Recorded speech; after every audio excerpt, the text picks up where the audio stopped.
नमस्कार। आज बात करेंगे कम्युनिटी हेल्थ नर्स के अंदर जो एक कम्युनिटी में नर्स का क्या रोल है, किस तरह की जो माइनर एलिमेंट्स डिजीज है उसको आपको कैसे मैनेज करना है और क्या इसके लक्षण हैं और किस तरीके से आपको ट्रीट करना है या फिर आगे उसको रेफर करना है, इसके रिगार्डिंग जो है अपन बात करेंगे। तो सबसे पहले इंट्रोडक्शन में देखिए माइनर अलाइनमेंट्स क्या है। माइनर अलाइनमेंट्स का मतलब है माइनर, जो प्रॉब्लम है वो बड़ी नहीं है, प्रॉब्लम छोटी है। और छोटी प्रॉब्लम के लिए आदमी को आगे रेफर करना या इस तरीके से अपन उसको एडमिट करना ये बिल्कुल ठीक नहीं है।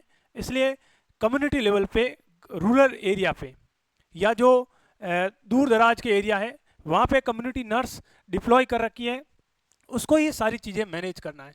जैसे मान लीजिए किसी को खांसी हो रही है, किसी को हल्का फुल्का अस्थमा है, या किसी को किसने जानवर ने बाइट कर दिया है, या छोटी मोटी वुंड है, या इस तरीके की जो इलनेस है उस इलनेस को डील कैसे करना है, ट्रीट कैसे करना है और मैनेज कैसे करना है, वो आज अपन इसमें देखेंगे।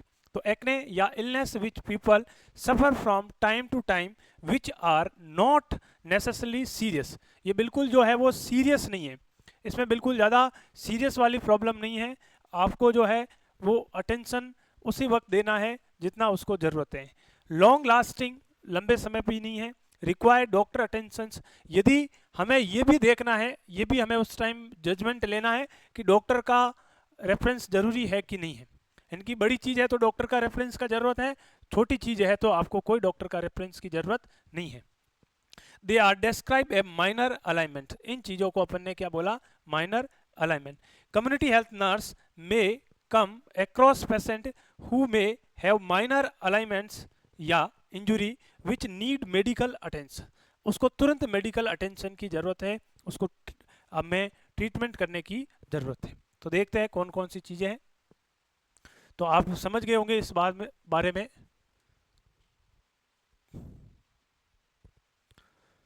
डेफिनेशन में भी यही बात बता रखी है इन लोगों ने कि minor ailments is defined as health complain which by simple actions patient could handle themselves, ये एक ऐसा एक्शन है जो पेशेंट खुद ही हैंडल कर सकता है यदि अपन ने उसका सिर्फ उस कंप्लेन को सपोर्ट किया है।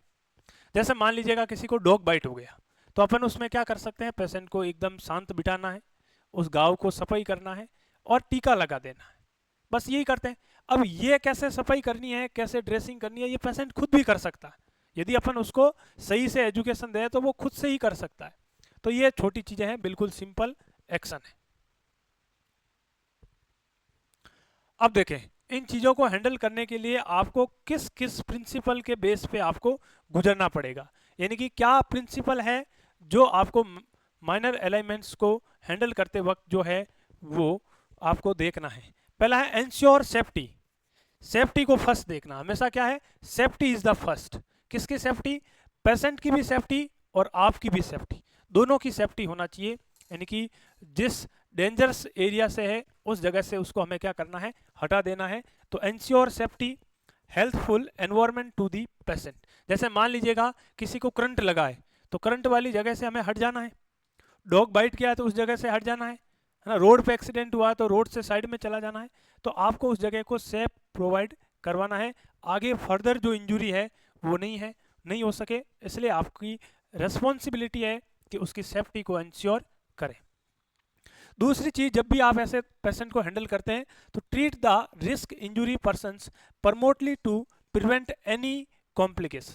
हमारा बड़ा जो मसला है, ये जो पेशेंट अपने पास आया है ये पेशेंट माइनर है, बिल्कुल अपने माइनर में बात की। कई बार क्या होता है कि माइनर चीज़ों को यदि अपन ने अच्छे से हैंडल नहीं किया तो वो माइनर कुछ कॉम्प्लिकेशंस पैदा कर सकती है। तो उन कॉम्प्लिकेशन से हमें क्या रखना है, बचाना है पेशेंट को। कैसे कॉम्प्लिकेशन हो सकता है, मान लीजिएगा एक पेशेंट को किसी ने डॉग बाइट किया है, तो डॉग बाइट उस घाव को पूरा खोल दिया, उस जगह को आपने उस जगह को वॉश किया, और मान लीजिएगा आपको नहीं मालूम था, आपने स्टिच कर दी। तो स्टिच करने की वजह से उसमें क्या हो गया, इन्फेक्शन अंदर रह गया। तो अब इन्फेक्शन अंदर रहने से अब प्रॉब्लम तो छोटी थी, अब आपने उसको क्या बना दी, बड़ी प्रॉब्लम बना। तो इस बात का भी ख्याल रखें कि कोई चीज़ें जो है वो छोटी होती हैं, फिर कहीं उसके कॉम्प्लिकेशंस नहीं आए। मैं देसी भाषा में आपको बताऊं, कॉम्प्लिकेशंस का मतलब ये है कि आप बाइक लेके जा रहे हो, बाइक लेके आप रोड पे बाइक चला रहे हो, आपने थोड़ी सोचा कि खोपड़ा खुल जाएगा, ये थोड़ी सोचा, खुलता ही है, कई लोगों के खुलता है। तो बाइक चलाने की वजह से किसी में हेड इंजरी हो गई तो ये कॉम्प्लिकेशन है। अब इसके बचाव के लिए आप क्या करते हो, हेलमेट पहनते हो। क्या पहनते हो, हेलमेट। तो इससे क्या है, उस कॉम्प्लिकेशन से बचा जा सकता है।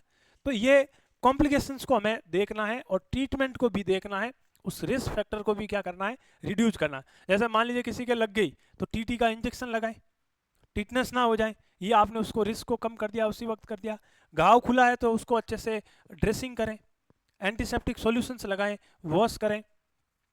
थर्ड जो देखिए, increase of infections disease, sorry in case of infectious disease, यदि कोई इन्फेक्शियस डिजीज है, फैलने वाली बीमारी है, take appropriate precautions to prevent the spread of infection.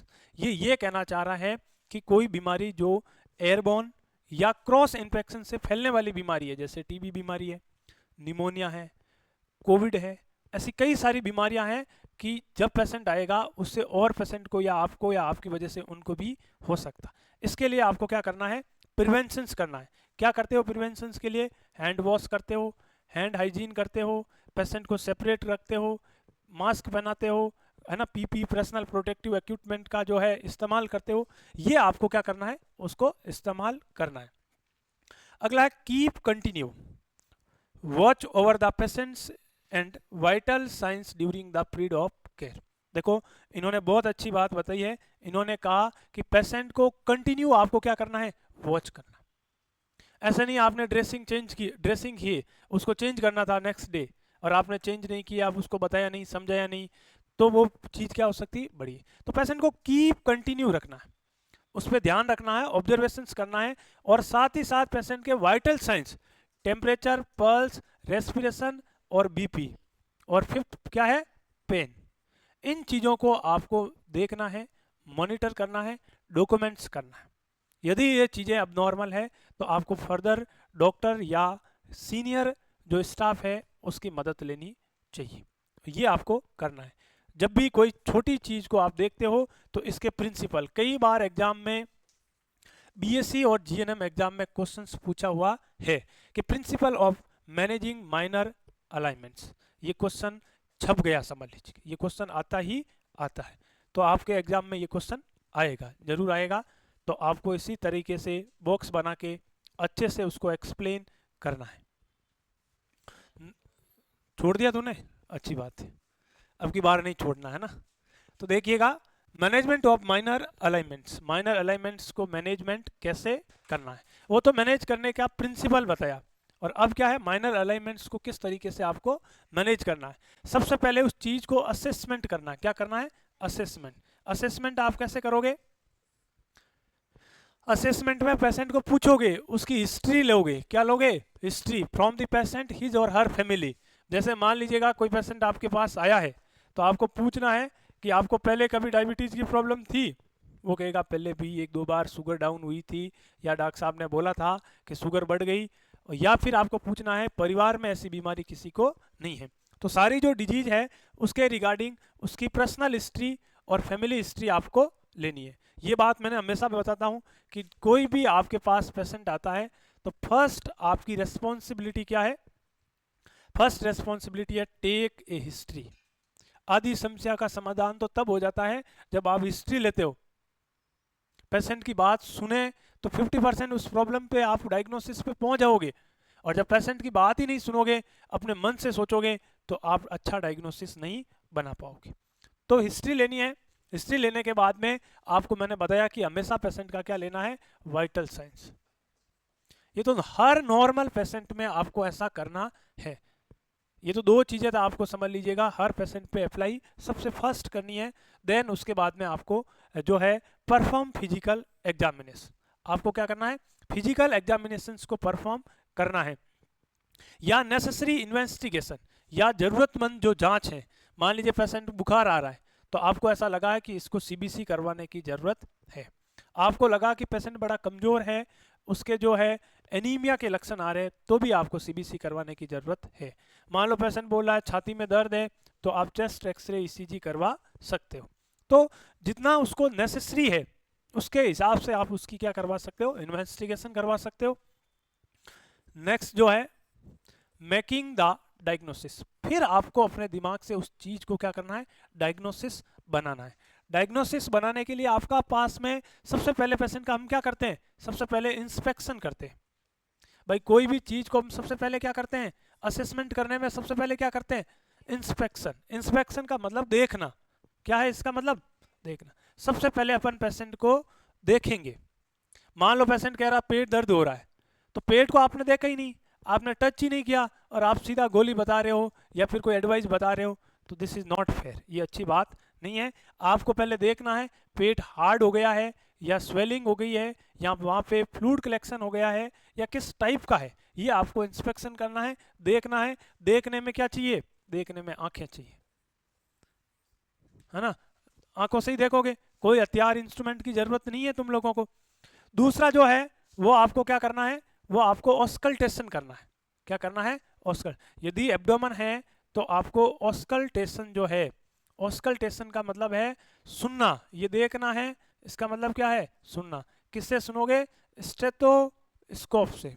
किससे सुनोगे, स्टेथोस्कोप लगा के पेट पे आपको पेशेंट्स का पेरिस्टालसिस मूवमेंट या जो भी साउंड है, जैसे मान लो पेशेंट का आपको लंग्स को देखना है तो खांसी बोल रहे खांसी करो, हार्ट साउंड देखना है, एपिकल पल्स देखनी है तो भी स्टेथोस्कोप। तो ऑस्कल्टेशन हमेशा किससे किया जाता है, स्टेथोस्कोप। और इसमें क्या किया जाता है, बात को सुना जाता है। पेट में किस तरीके का मूवमेंट होता है, पेरिस्टालसिस मूवमेंट। और यहाँ पे लंग्स में क्या होती है, एयर होती है।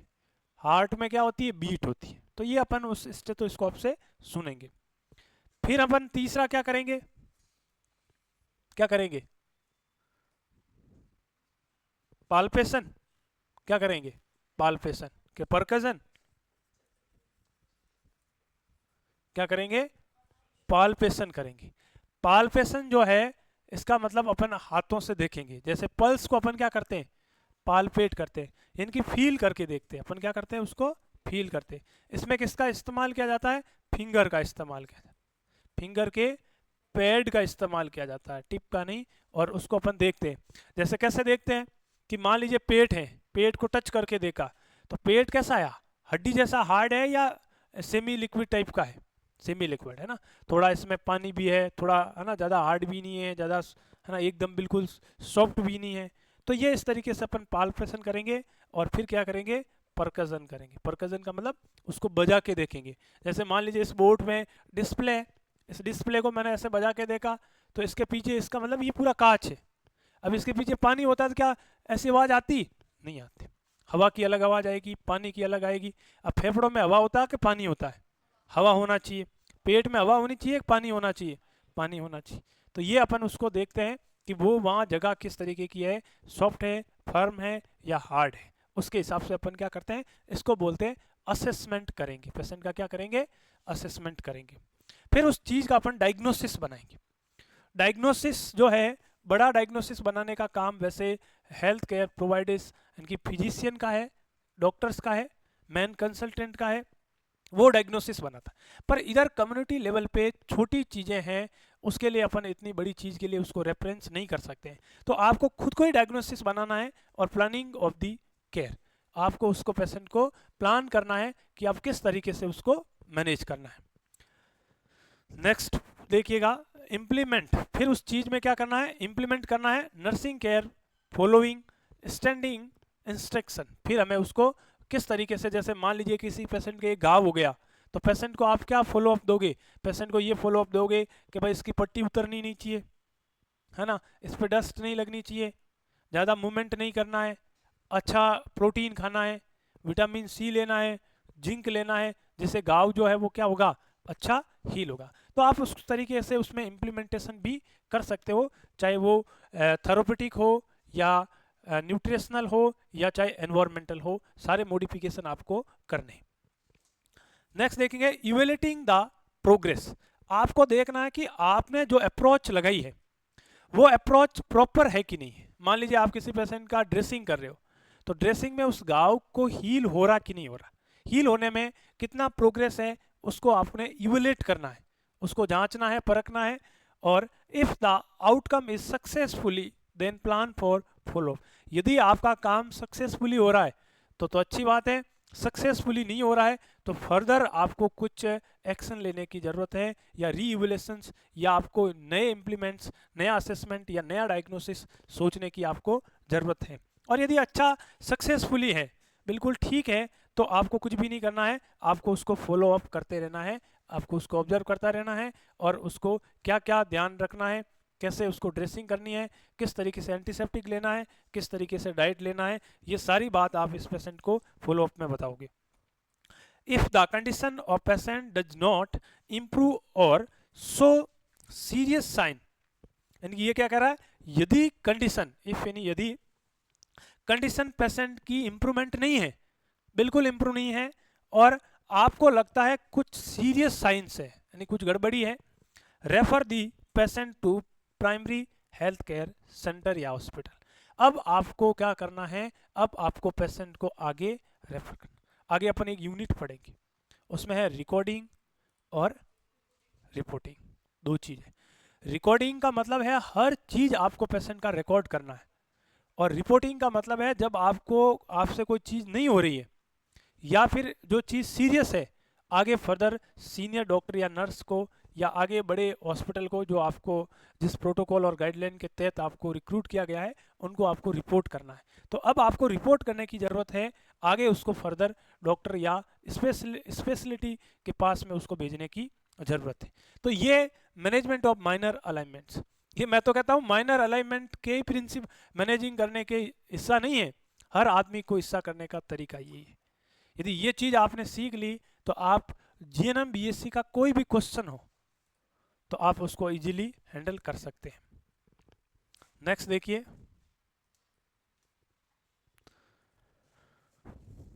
नेक्स्ट क्या है, डिफाइन स्टैंडिंग ऑर्डर। आपको स्टैंडिंग ऑर्डर लेने की जरूरत है। स्टैंडिंग ऑर्डर का मतलब है आगे आपको कुछ करने की जरूरत है। Standing order are specific instruction, ये क्या है, बिल्कुल ही स्पेसिफिक इंस्ट्रक्शन है regarding treatment for the conditions that nurse या other health care meet in homes, schools, industrial, where a doctor is not ready available. क्या कहना चाह रहा है, स्टैंडिंग ऑर्डर का मतलब आपको हाथों हाथ काम करने की जरूरत है। कुछ जो स्टैंडिंग ऑर्डर्स है वो एक स्पेसिफिक इंस्ट्रक्शन है। स्पेसिफिक इंस्ट्रक्शन का मतलब आपको कुछ जो जरूरी चीजें हैं वो आपको फॉलो करना है। जैसे मान लीजिए हैंड वॉश कर रहे हैं तो इसमें इंस्ट्रक्शन बता रखे हैं, प्रॉपर स्टेप बता रखे हैं, तो वो स्टेप यदि आप फॉलो करते हो तो आपका हैंड वॉश जो है इफेक्टिव होता कि नहीं होता, इफेक्टिव होता। तो उसको है रिगार्डिंग जो भी ट्रीटमेंट की कंडीशन है नर्स को ही देखनी है। क्यों, कहाँ देखनी है, चाहे वो कम्युनिटी लेवल पे हो, चाहे वो होम विजिट पे हो, या फिर किसी भी इंडस्ट्रियल एरिया में, या कई सारी जो स्कूल्स नर्स हैं उसमें ये चीज़ें आपको देखनी है और उसको समझना है कि हमें आगे क्या एक्शन लेना है या हम मैनेज इसको कर लेंगे। इसके पीछे क्या ऑब्जेक्टिव है, ऑब्जेक्टिव क्या रहना चाहिए किसी भी काम के पीछे, to maintain the continue of treatment of the patient. आपका जो लक्ष्य है, वो गोल जो है, उस गोल के अंदर आपको उसको कंटिन्यू आपको ट्रीटमेंट करना है पेशेंट का। To protect the life of patient, बड़ी बात क्या है, पेशेंट की लाइफ प्रोटेक्ट करना। इसलिए अपन क्या बोलते हैं, ABC बोलते हैं ना। सबसे पहले क्या होना चाहिए, एयरवे होना चाहिए। तो लाइफ अपन पहले पेशेंट की बचाएंगे। मान लो बहुत ज़्यादा ब्लीडिंग हो रहा है तो फर्स्ट प्रायोरिटी अपनी क्या है, सर्कुलेशन, यानी ब्लीडिंग को क्या करें, स्टॉप करें। तो हमें पेशेंट का लाइफ को प्रोटेक्ट करना है। नेक्स्ट जो है, create the feeling of responsibility in the member of health team. आपको अपनी रेस्पॉन्सिबिलिटी का मतलब क्या होता है, जिम्मेदारी। ये तो मान लो इसका मीनिंग हो गया। असल में मतलब क्या होता है, असल में रेस्पॉन्सिबिलिटी का मतलब होता है वो काम आपका है और वो काम आप जानते हो कि ये काम मेरा है, और यदि आप उस काम को अच्छी तरीके से कर लेते हो तो इसका मतलब आप रेस्पॉन्सिबल हो, नहीं तो फिर आप इरेस्पॉन्सिबल। कैसे, मान लीजिएगा आपका ड्यूटी है 8 बजे, ये आप जानते हो, और आपको भी मालूम है सारे पेशेंट का ट्रीटमेंट करना 8 बजे से 2 बजे ड्यूटी है, और इस दौरान आपने लेट किया, जानबूझ के ही लेट किया, आपको मालूम है, तो ये आप अपनी ड्यूटी के प्रति क्या नहीं हो, रेस्पॉन्सिबल नहीं। तो रेस्पॉन्सिबिलिटी का मतलब है ये उन्हीं का ही काम है और उन्हीं हेल्थ टीम का ही काम है, उसको जिम्मेदारी ही समझे। और जिसको जो काम नहीं आता है और उनसे अपन करवाते हैं वो जिम्मेदारी नहीं है ना, वो तो कोई एडजस्टमेंट है। तो आपको जो काम आता है और आप जो काम नहीं करते हो तो इरेस्पॉन्सिबल हो, और आपको जो काम आता है और आप सही तरीके से करते हो तो you are a responsible person. तो ये चीज़ है। अब इसको कहाँ कहाँ जो है अपन यूज कर सकते हैं, उपयोग इसका कहाँ कहाँ है। Enhancing the quality and activity of the health service. आपको किसी भी हेल्थ सेक्टर के अंदर, या चाहे क्लिनिक हो, चाहे हॉस्पिटल हो, चाहे रूरल एरिया हो, कहीं पे भी हो, आप उसको एनहेंस कर सकते हो, क्वालिटी को बढ़ा सकते हो। क्या कर सकते हो, क्वालिटी को। Decentralisation of the health responsible, बहुत अच्छी बात बताइए। सेंट्रलाइजेशन का मतलब क्या है और डिसेंट्रलाइजेशन का मतलब क्या है। सेंट्रलाइजेशन का मतलब होता है कि भाई ऊपर से नीचे, डिसेंट्रलाइजेशन का मतलब नीचे से ऊपर। अब ग्रामीण एरिया में आप देख रहे हो, रूरल एरिया में किसी पेशेंट को देख रहे हो और फिर उसको आगे से आगे भेज रहे हो, इस प्रोसेस को बोलते हैं डिसेंट्रलाइजेशन। तो डिसेंट्रलाइजेशन में आपकी जिम्मेदारी होनी चाहिए। Developing the feeling of confidence, हमेशा आपको ये चीज़ें आपको क्या दिलाएगी, कॉन्फिडेंस दिलाएगी और जिम्मेदारी भी दिलाएगी, है ना। जो बंदा जिम्मेदार है वही कॉन्फिडेंस है, जो कॉन्फिडेंस है वो भी जिम्मेदार होगा। तो कॉन्फिडेंस होना चाहिए। और ये आपको जिम्मेदारी बताती है, किसके अंदर बताती है, nursing and other health worker के अंदर। तो ये चीज़ें आपको ये सीखने के बाद में आपके कॉन्फिडेंस में और आपकी रिस्पॉन्सिबिलिटी में इम्प्रूवमेंट आएगा। स्ट्रेंथनिंग, ये आपको ताकत प्रोवाइड करवाएगा primary health service in the community. Community के अंदर काम करने को और आपके काम को आगे बढ़ाने में और आपको मोटिवेशंस करने में ये क्या करेगा, स्ट्रेंथनिंग प्रोवाइड करवाएगा, जिससे आप इजीली लोगों से कम्युनिकेट कर पाओगे और अपनी जो सर्विस है वो बेस्ट से बेस्ट दे पाओगे, जिससे जो पब्लिक है इसका पूरा फायदा उठा सकती है। Protecting the general public from the quacks, आपको इसमें हमेशा उस विक्टिम को या उस क्लाइंट को आपको क्या करना है, उसको बचाना है या फिर आपको क्लाइंट को सर्विस प्रोवाइड करनी है।